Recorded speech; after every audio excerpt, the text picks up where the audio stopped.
Hello, my dear friends, and thank you for joining me here today.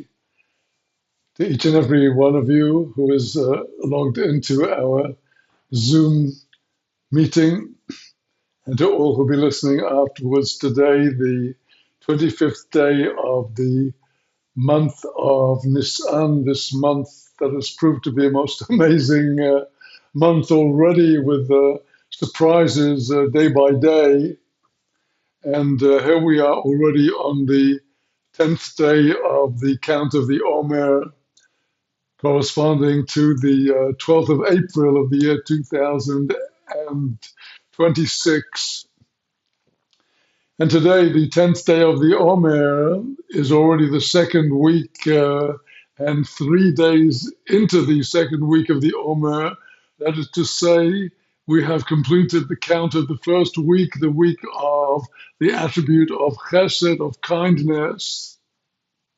And now we are in the midst of the week of Gevorah, the week of might and strength. And we are on the third day, which is the day of the Tiferet, the beauty that is within Gevorah, the beauty of might. And indeed, we have unfolding in front of our eyes today displays of might on various different ways. And these displays of might are perhaps not holy displays. They are, if anything, can only be called secular displays of physical might, the might of the sword of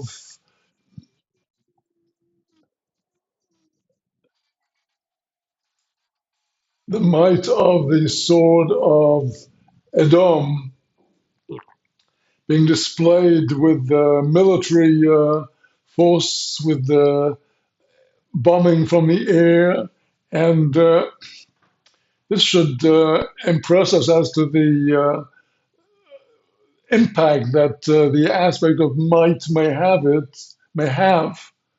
But in each of the days of the Omer count, each and every day is a day in itself, a day that, in fact, has a potential that is bound up with the very attributes that are on that day, each and every day of the 7 week count, being corresponding to one of the seven subsidiary sephirot of each of the seven main sephirot attributes of creation, one by one, from Chesed, week by week, Chesed, Gevurah, Tiferet, Netzach, Hod, Yesod, Malchut, and each day of the week of each attribute. Again, we have already have had chesed chesed, kindness within kindness, and might within kindness, and beauty within kindness, and so on throughout the 49 days, all of the attributes joining and combining together, but each day with its own distinctive attribute, as I've discussed with respect to today, the week of the day of Tiferet Shebegevurah.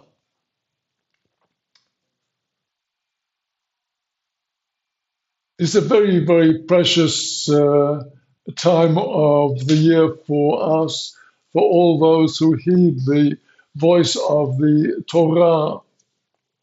We find in other traditions set apart periods of the year for spiritual elevation of one kind or another. And here embedded in the Torah, which came before all of them, we have this count from the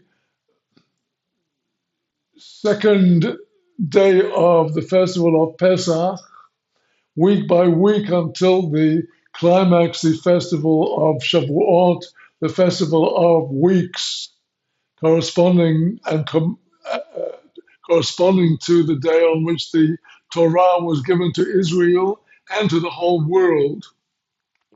And it's a count, a day by day count.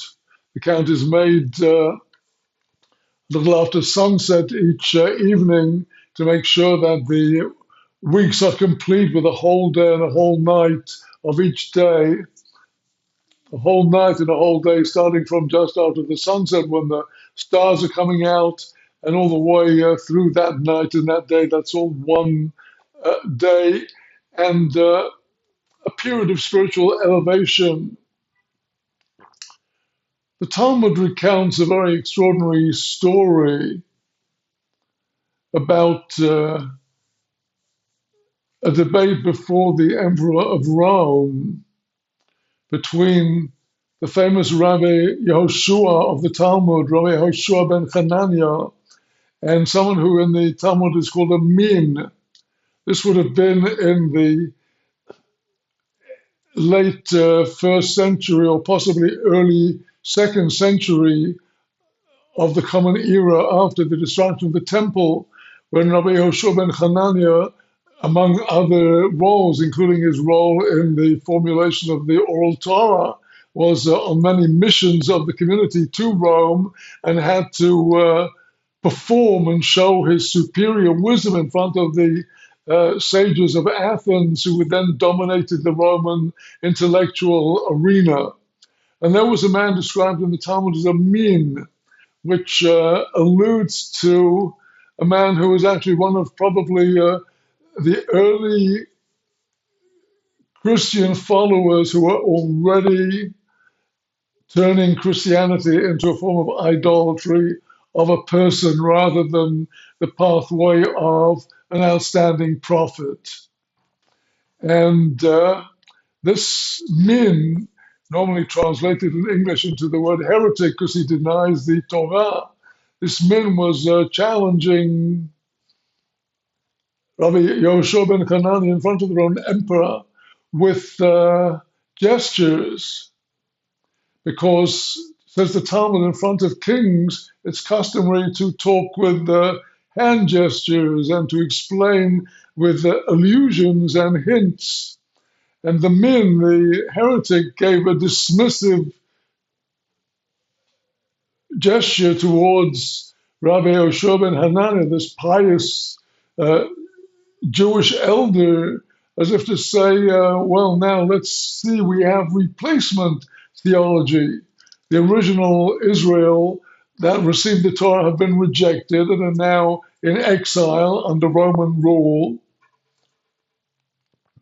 And Rabbi Yeshua applied to the heretic with a gesture of the hand, and the gesture of his hand was an outstretched arm.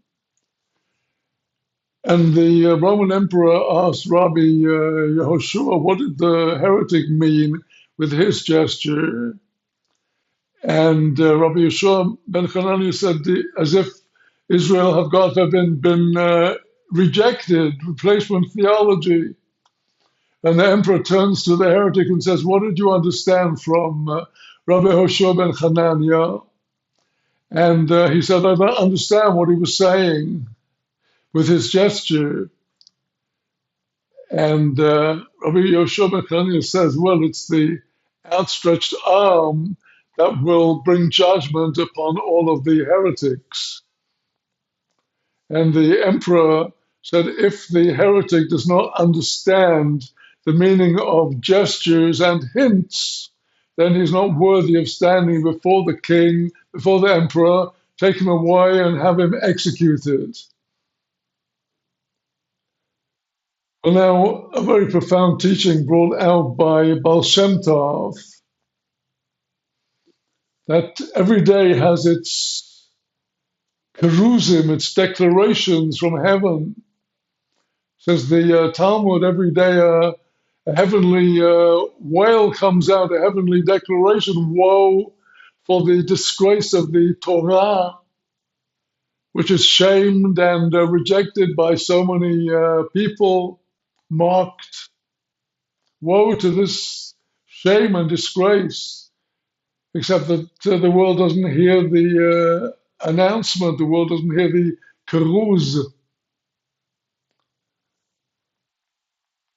And many other voices from heaven are coming in the form of this heavenly voice that is not heard because it's not a physical voice, it's thoughts that pass through people's minds are actually all flowing from the divine power. And it's these thoughts that we need to be conscious of and to look at and to understand that our thoughts indeed, all the thoughts and the experiences, the things we hear, we see each day, each experience is all heaven sent to us, replete with hints. But if we wish to stand before the king, then we need to understand the language of hints and allusions.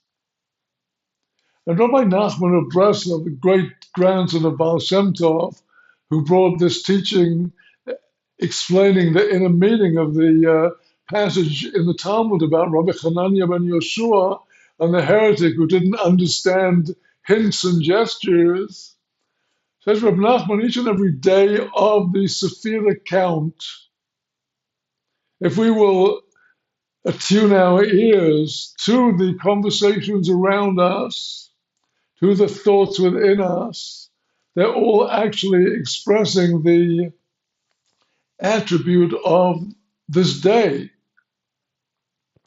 And if we could only elevate our thoughts today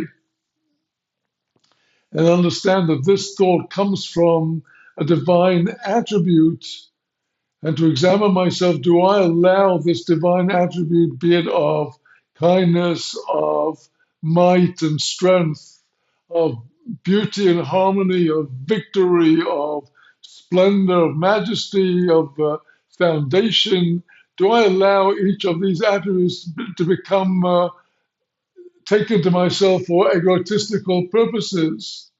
Do I need to dominate others by force with the power of Gevurah? Do I need to impress people with beauty and harmony that is not entirely true, that is fake and unwarranted? Do I need to have victory over people for the sake of the victory as opposed to for the sake of the truth? Whose majesty am I trying to project? My majesty, my presence, or the presence of God Almighty? And so with each of the attributes, malchut, kingship, who rules? Do I try to rule and control, or do I elevate the control and understand that the ultimate control and orchestration is all from God? Each of the attributes has its appropriate thoughts. If you could only trace, at least devote some time in the day, each of these precious days, to examining our thoughts, cleansing and purifying our thoughts, because the keruz, the heavenly announcement, is not in the form of words. In heaven, it's on the level of thought. And we need to examine our thoughts and need to examine the thoughts and the situations and the conversations we face, we encounter. And each day has the potential of helping us to elevate ourselves and connect more deeply with God day by day, all through this humble Omer offering that we are counting from on the second day of Pesach. It was after the end of the first day of Pesach, be it the second day of Pesach, if it fell on a weekday, or it might have fallen on a Shabbat. The rabbinical court and the people would go out to a specially reserved field of the ripened barley, and temple officers ready with scythes, with means of cutting down the crop, would actually, even on Shabbat, they would say, is it Shabbat? Yes. Shabbat, definitely yes. Shabbat, with this scythe, with this implement, yes, yes, yes, go ahead. Tonight is the night that the Torah ordains after the first day of Pesach to cut the Omer offering and bring the sheaves of the Omer to the temple, where it would be the kernels would be separated from the stalks.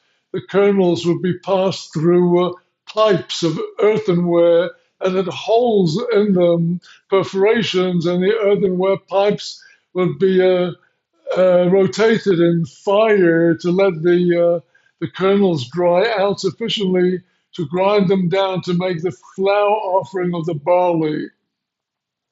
There's only two places in the Torah that we bring barley to the temple altar to offer on the altar. Barley is one of the seven species for which the land of Israel is praised, and is one of the species that is brought in the Bikurim offering. But actually, the very first of the Bikurim, first fruits offering, is precisely on Pesach, which has to fall at the time of Aviv, the time of the ripening of the Aviv, the barley. And on the second night of Pesach, the second evening, eve to the second day, the barley is harvested, brought to the temple, kernels roasted, ground. So that's one place in the Torah with a barley offering. And the other places, in the case of the woman suspected of infidelity.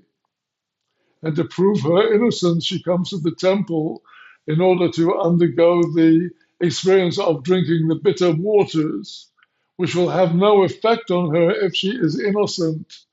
And she brings with her an offering of barley, which is the humblest of the offerings, because essentially barley is animal food in Israel.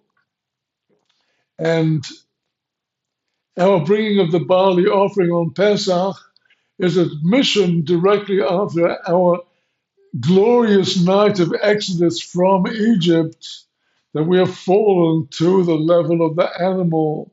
And we humbly bring this offering, and day by day count from it the 50 days to the giving of the Torah, in order day by day to elevate ourselves spiritually.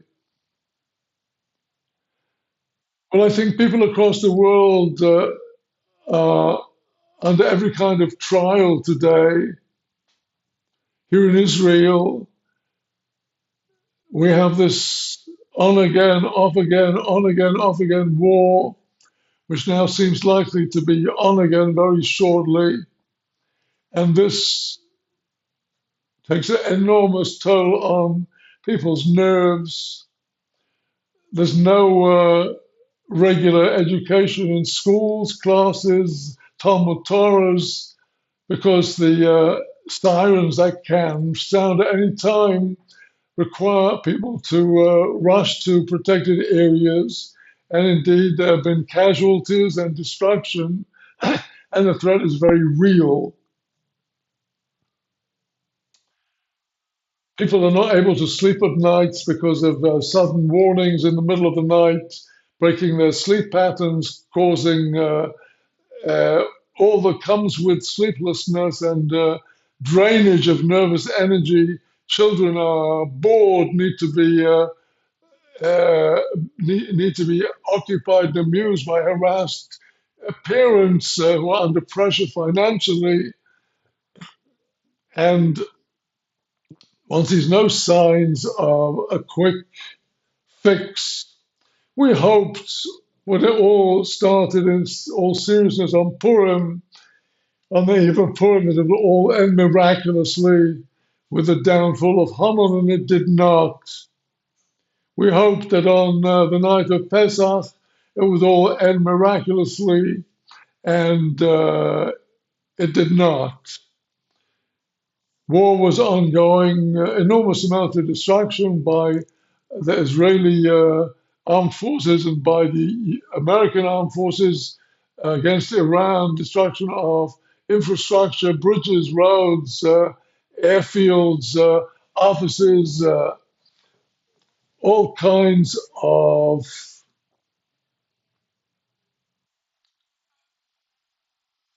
uh, warfare against Iran, whose defenses proved to be extremely limited.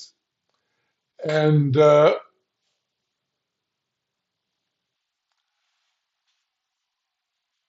is essentially a very hard period for faith. aside from the personal danger, which many people in Israel do not essentially feel. We have seen so many miracles of most missiles being intercepted, uh, cluster bombs which violate international law, as it were, of warfare, are in many cases intercepted and damage is limited. Nevertheless, there is damage, and it's a trial of nerves. And to have emunah, one does not see clear prophecy. Overall, we see the Talmud speaking about, at the end of days, Edom overcoming Paras, Persia. And if this is the time, we need not expect that this is a one-time thing any more than the downfall of Nazi Germany in the Second World War was a one-time thing. It took 6 years from the beginning of the Second World War to the end of it that Germany was defeated. And the war on such a scale against a country of such a size, with such resources, with such a strong, entrenched contingent, is not easily, quickly overcome. And what is so significant here, in any minute, the seemingly rather fickle leader of the war effort from the American side changes his mind every few minutes and does something different and thinks something different. Heaven knows what will be next and how long this can go on, off, on, off, on, off. A war of nerves. Will they really get out the uranium from Iran? Will they really completely neutralize all threat of really horrible intercontinental hypersonic intercontinental ballistic missiles from Iran? This is actually possible. Each day we heard reports from the Israeli Defense Forces of they eliminated this one, they eliminated that one, they bombed this, they bombed that, and maybe it's all true. On the other side, the Iranians display absolutely no remorse and no willingness to show any kind of flexibility and daily repeat the same things. This is no less than a war of a fanatical sect of Islam against the West generally and specifically against Israel.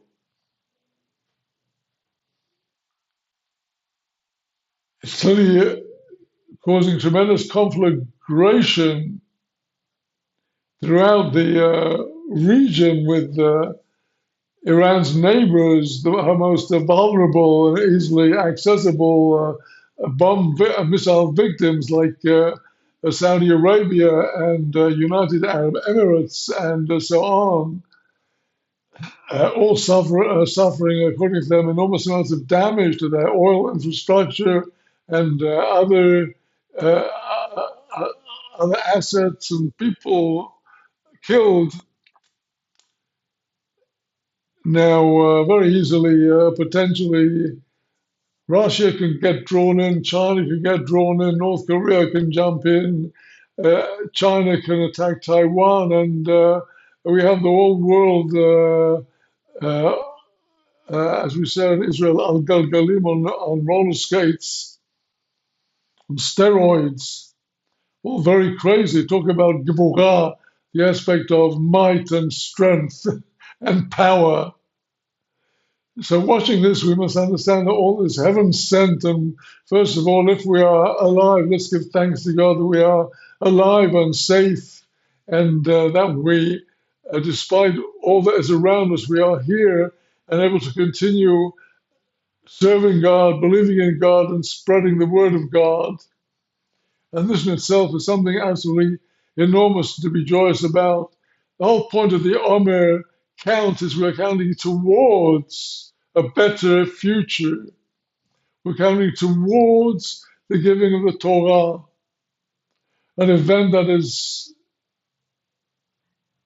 applicable to Israel, the nation whose ancestors stood at Sinai and received the Torah, and applicable to all of the nations to whom the prophets have addressed the words of the Torah. And the festival of Shavuot is not only commemorating a past event, but looking forward to the future event of the spread of Torah to all the nations through the son of David, King Moshiach. The festival of Shavuot commemorates the birth of King David and his ascent from the world. And during the 49 days of the Omer Count, it is particularly propitious to recite the words of the songs of David in the book of Psalms.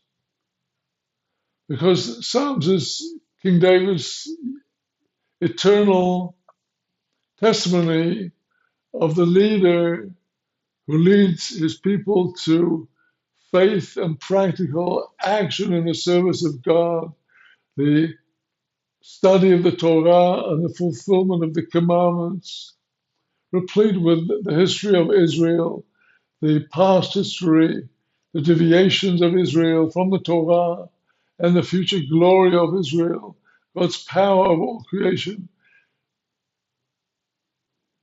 And the book of Psalms, the Tehillim, contains all of the pathways of repentance. Each of the 49 days of the Omer Count is one of the 49 gates of understanding through which we ascend on the 50th day to the 50th gate, the gate beyond understanding, the crown. But each of the 49 days are one corresponding to one of the 49 gates of understanding, which are aspects of the attribute of Bina, understanding. In other words, the 7 times 7 count, going through each of the 7 sfirot, through its 7 aspects, its sub-sfirot, these are all building the lights of the future candelabrum as prophesied by Zechariah, where the 7 branches are being fed by 49 pipes of oil, of the oil of Chokhmah. And during the 49 days of the Omer Count, with the book of Psalms in toto, we may particularly have Psalm 67, which in the Hebrew consists of 49 Hebrew words besides the title of the psalm, and each of the 49 words of the main body of the psalm, which speak about God sending his light to all of us and to all of the nations, is an aspect of this 7-branch candelabrum with all of its individual components and parts, which is a light to all of the nations. The candelabrum, the temple for which God himself has no need, which shines out from the temple to the nations.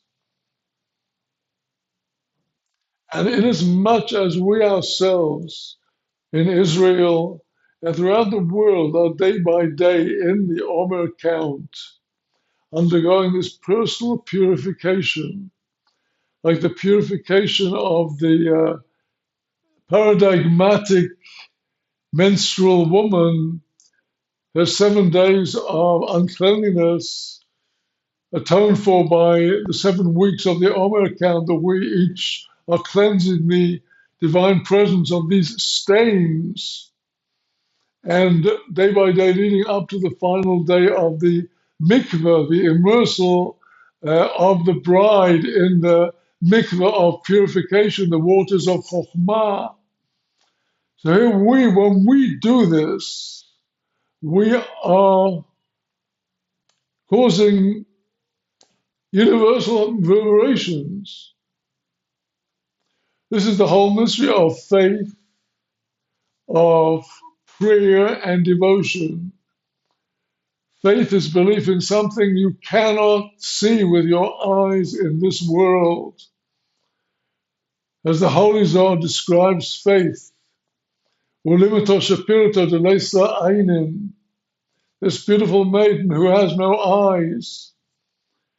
She's blind to the contradictions, the strife of this world, because she closes her eyes to everything out of pure faith. She jumps over all her doubts with pure faith.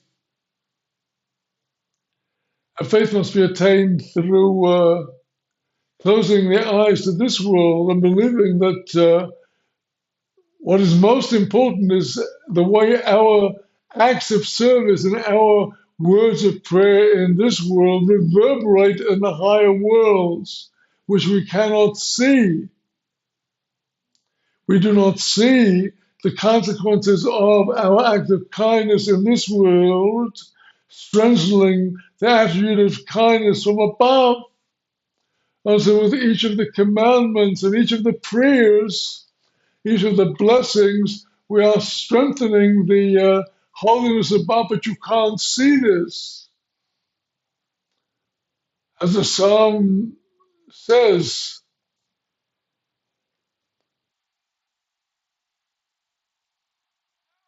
interpreted by the Talmud, Gezulus livnei Odom, despised by people. Says the Talmud, despised by people are things that stand on the summit of the universe. People despise prayer. They want to rush through the prayers if they pray at all because they think, well, it has no influence on anything. But with emunah and with belief in the power of the words formed by the mouth and by the vapors emerging from the holy lungs through the vocal apparatus out into the air of this world, we are seeing the reverberations in all of the higher worlds, and you can't expect to see it. Only with the eye of faith, know and believe that your actions and your words of prayer, your psalms are all reverberating in the higher worlds for good and for blessing. And things that are on the summit of the world, these divine influences, because people don't see them, they tend to disrespect the prayers. Devarim ha'oimdim barum ha'olam b'le'osh enosh mezalzelim bohem. Things that stand on the very summit of the universe, but people despise them. And this is a teaching to us to put power into the words and the letters of our prayers, be they in the holy language, the language of the Torah and the prophets, the language of Israel, Lashon HaKodesh, or be they in the vernacular, which as Rabbi Nachman of Breslov teaches, when you speak holy words in your native tongue, be it Yiddish, English, German, Spanish, or any other language, Chinese, Korean, this is already the holy language, the holy tongue. And this has reverberations and brings blessings and peace into the world.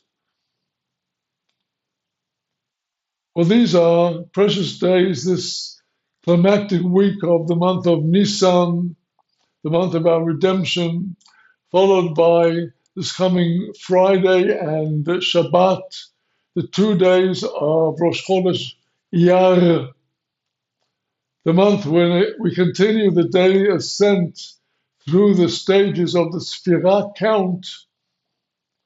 And the month of Iyar is the month of healing.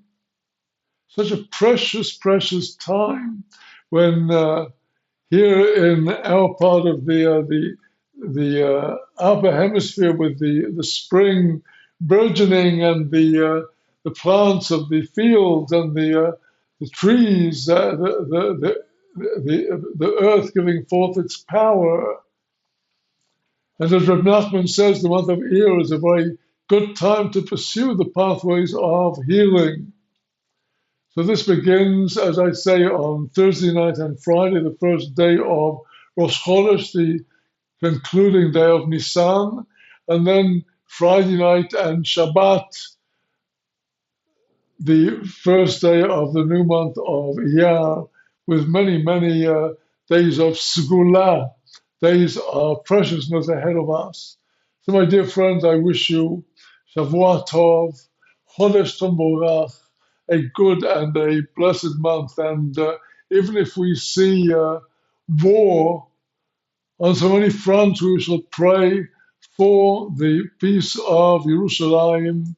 We shall pray for peace in Jerusalem that shall spread and bring forth peace to all the world with the coming of Ben David, Melech Israel, the son of David, king of Israel, who will bring the Torah to all Israel and to all the nations to bring us to serve God with one accord. Shavua Tov and Chodesh Tov U'Mevorach.